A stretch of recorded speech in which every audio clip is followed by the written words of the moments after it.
오늘 주시는 하나님의 말씀은 출애굽기 6장입니다. 출애굽기 6장 2절에서 8절 말씀. 출애굽기 6장 2절에서 8절 말씀 한 절 한 절 교독하겠습니다. 하나님이 모세에게 말씀하여 이르시되 나는 여호와이니라.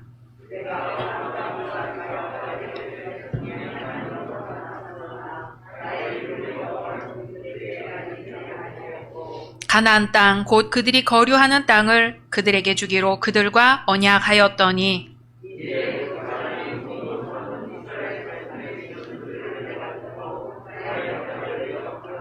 그러므로 이스라엘 자손에게 말하기를 나는 여호와라. 내가 애굽 사람의 무거운 짐 밑에서 너희를 빼내며 그들의 노역에서 너희를 건지며 편팔과 여러 큰 심판들로서 너희를 속량하여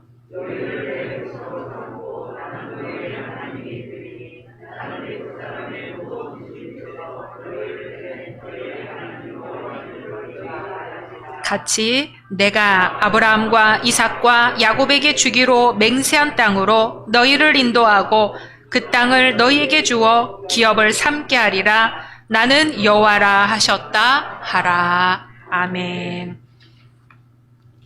오늘 함께 예배 드리시는 모든 분들을 주님의 이름으로 환영하고 축복합니다. 올해 받으신 약속의 말씀 함께 암송하겠습니다. 베드로전서 4장 10절 말씀. 은사를 받은 대로 하나님 여러 가지 은혜를 받으서 저기와 같이 서로 봉사하라.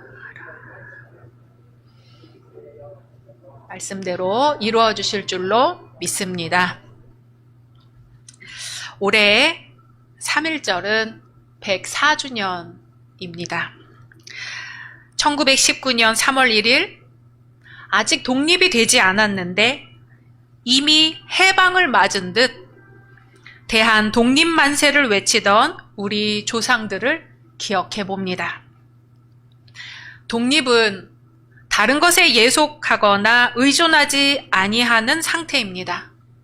쉽게 홀로 독자의 설립, 홀로 서 있는 상태가 독립입니다. 3.1절을 맞이하면서 우리는 이때만큼은 이렇게 질문을 해봐야 되겠죠. 나는 독립하였는가?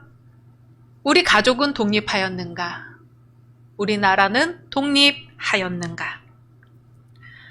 전 세계가 하나의 지구촌으로 돌아가고 있습니다. 또 온라인상에서는 시간과 공간을 초월하고 하나의 문화를 공유할 수 있는 시대가 되었습니다. 이런 현실에서 우리는 왜 굳이 교회에서 3.1절 기념 예배를 드리고 있는 것일까요? 이제는 국민 대부분이 6.25 이후 세대인 만큼 6.25나 8.15 더욱이 3.1절을 몸으로 겪은 이들은 거의 없고 다만 교과서에서 영화에서 드라마에서 배우는 게 대부분입니다. 그럼에도 우리가 오늘 3.1절 기념 예배를 드리는 것은 일본의 파렴치한 부도덕성을 기억하고 아직도 우리가 제대로 사과받지 못했음을 기억하는 것입니다.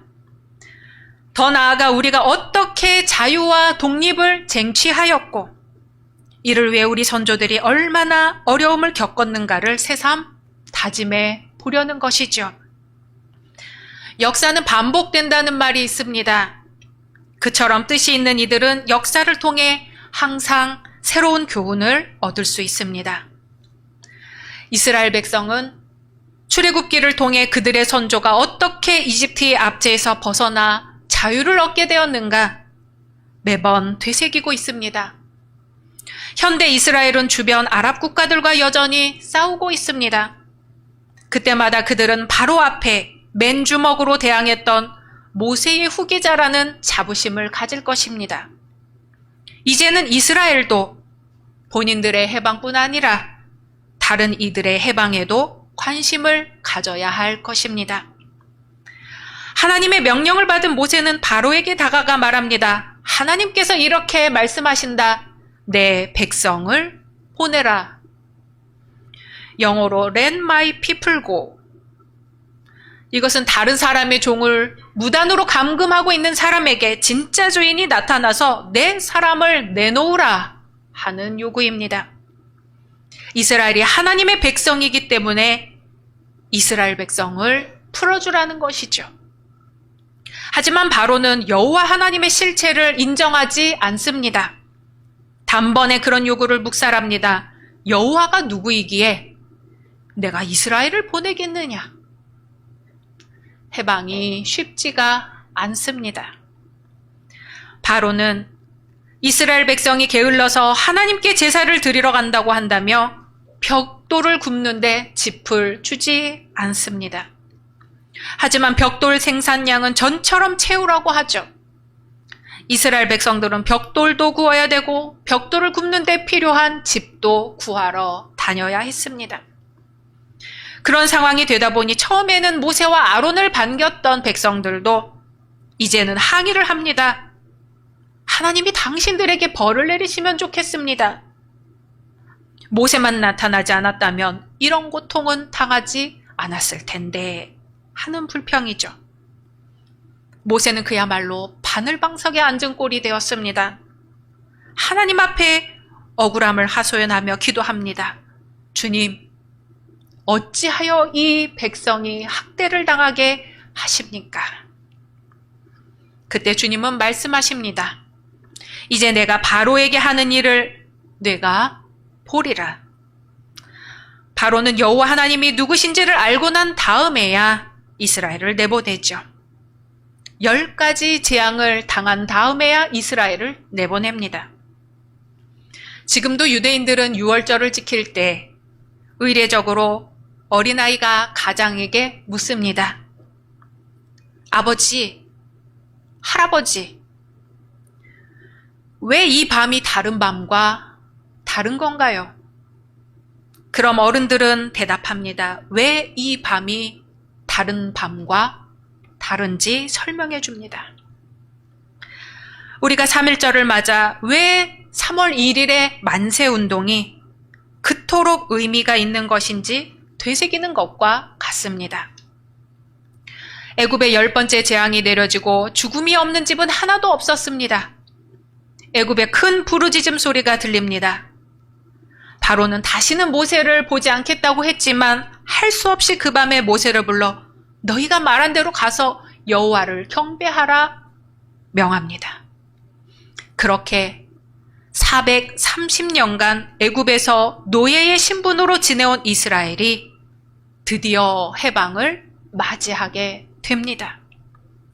하나님이 직접 찾아가서 그들을 해방시키신 거죠.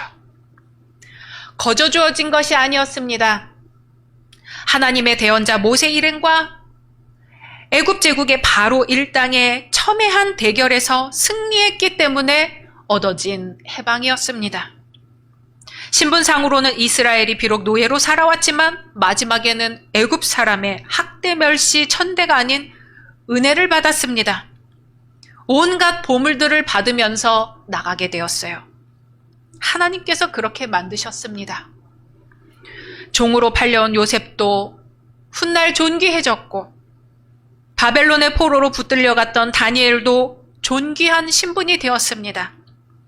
신약시대에 옥에 갇힌 사도 바울도 오히려 선생 칭호를 받게 되었습니다. 애굽에서 모세는 크게 보이는 사람이 되었습니다.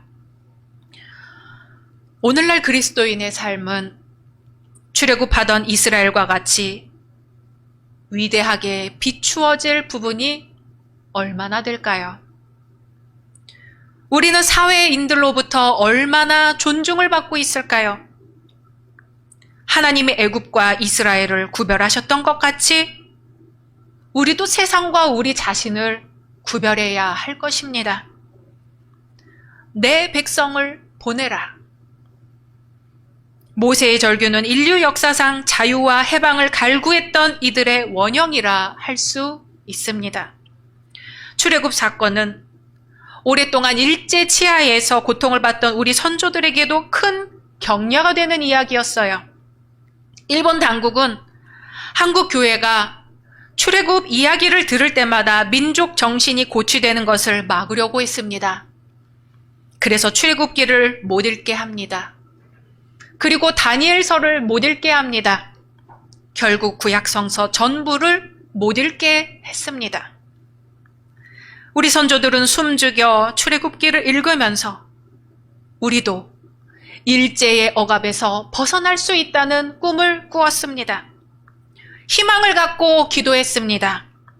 그러한 기도와 항일운동과 독립투사들의 목숨을 건 투쟁으로 우리는 광복을 맞이했습니다. 아직 독립이 되지 않았는데 감히 기대도 할 수 없었던 시절에 이미 해방을 맞은 듯이 3일 대한 독립 만세를 외쳤습니다. 아직 해방이 되지 않았는데 이미 해방이 된 것처럼 대한 독립 만세를 외쳤습니다.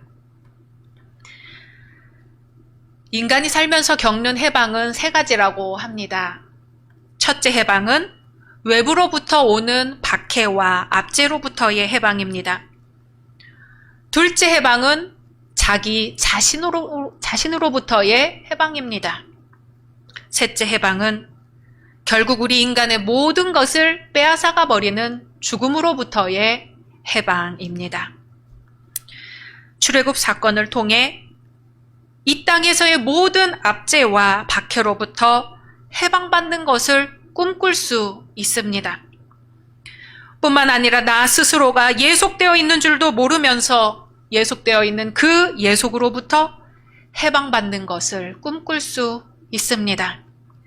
또 죽음이라는 최대 위협으로부터 어떻게 해방을 받을 수 있을 것인가를 꿈꿀 수 있습니다.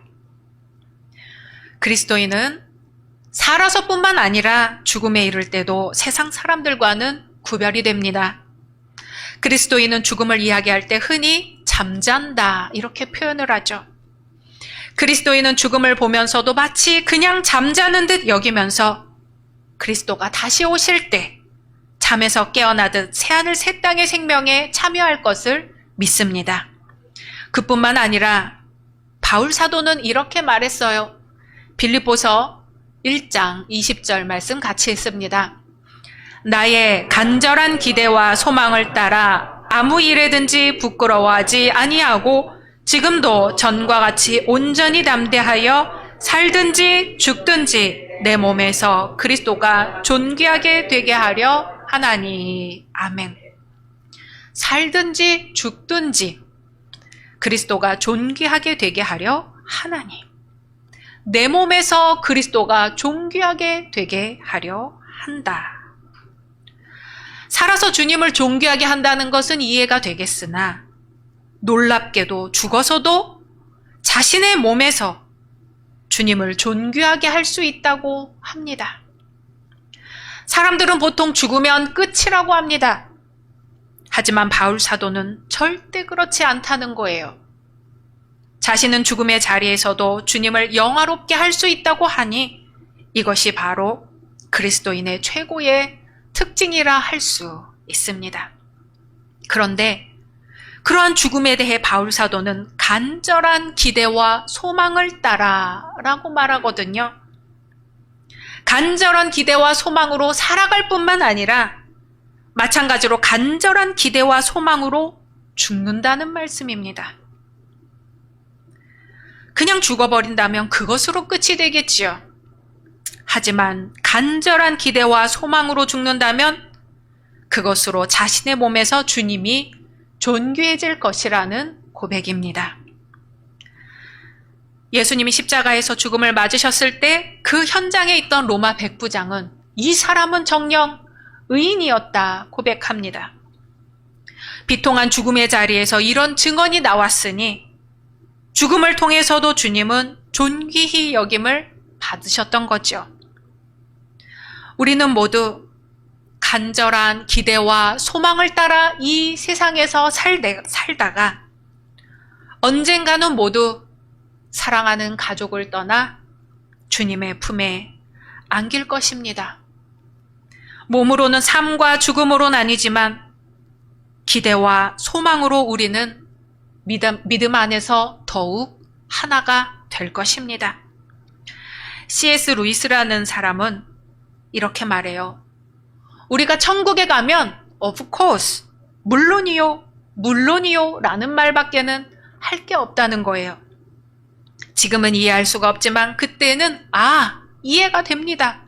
물론입니다, 주님. 물론입니다, 주님 하고 말하게 된다는 거죠.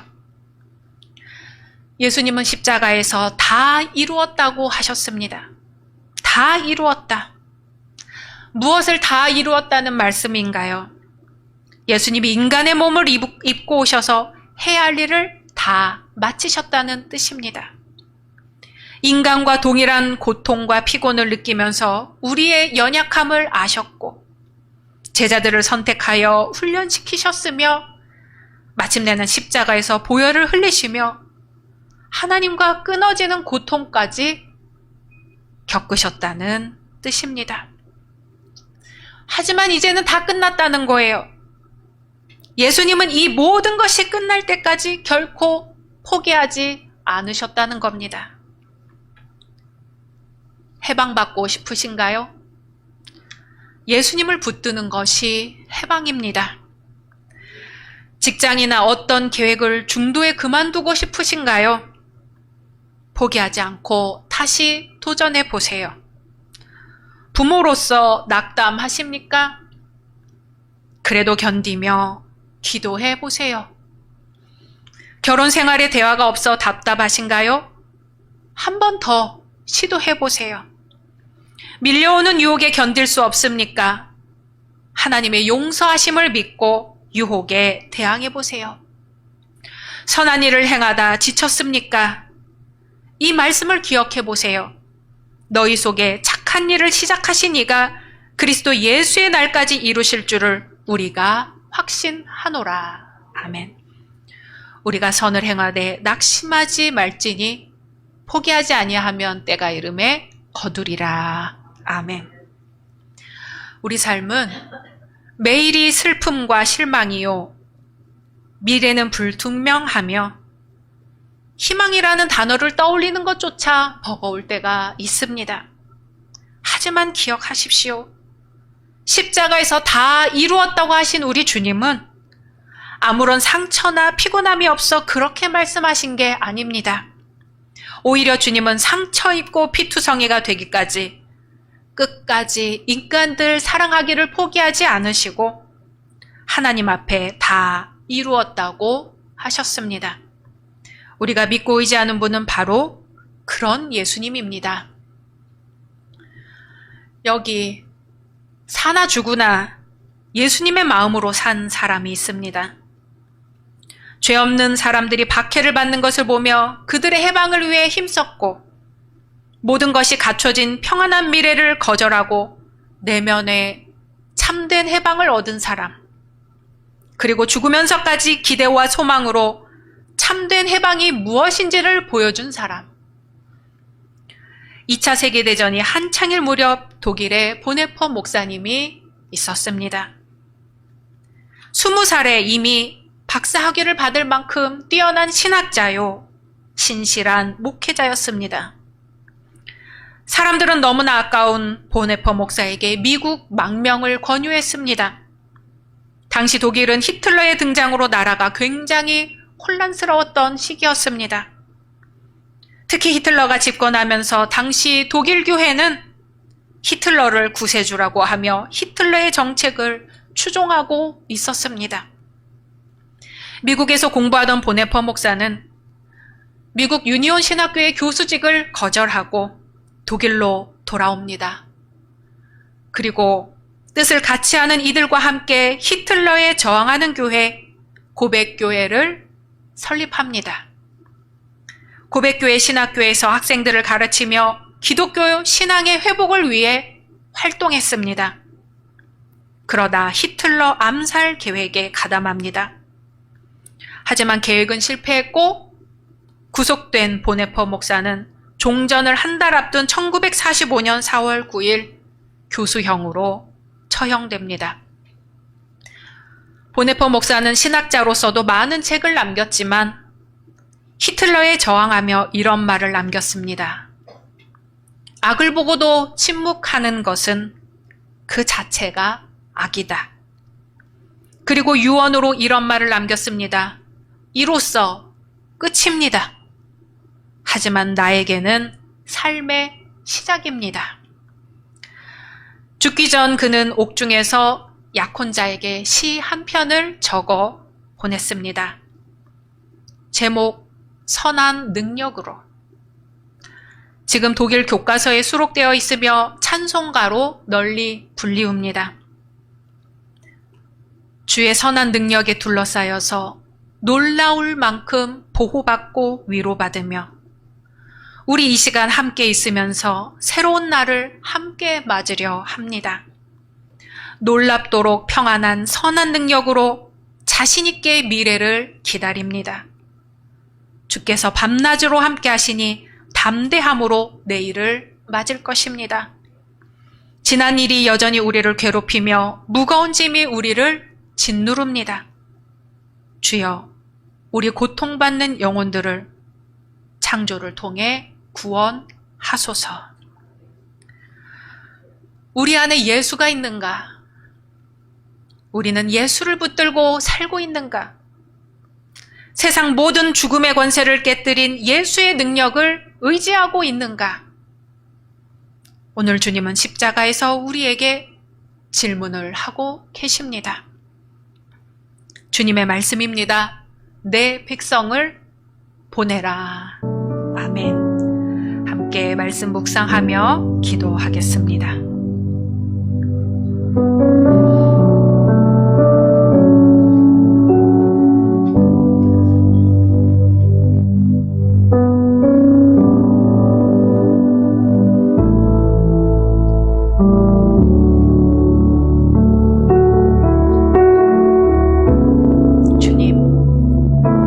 아직 해방이 되지 않았는데, 아직 해방이 요원한데, 그 어둠 속에서 믿음으로 대한 독립만세를 외치던 우리 선조들을 기억해 봅니다. 주님, 유관순의 기도를 드립니다. 하나님이시여, 이제 시간이 임박했습니다. 원수 외를 물리쳐 주시고 이 땅에 자유와 독립을 주소서. 내일 거사할 각 대표들에게 더욱 용기와 힘을 주시고 이 민족의 행복한 땅이 이 땅 위에 펼쳐지게 하소서. 주여, 제게 용기와 힘을 주옵소서.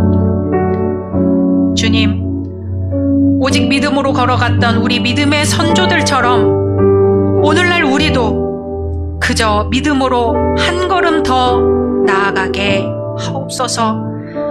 예수님의 이름으로 기도드립니다. 아멘.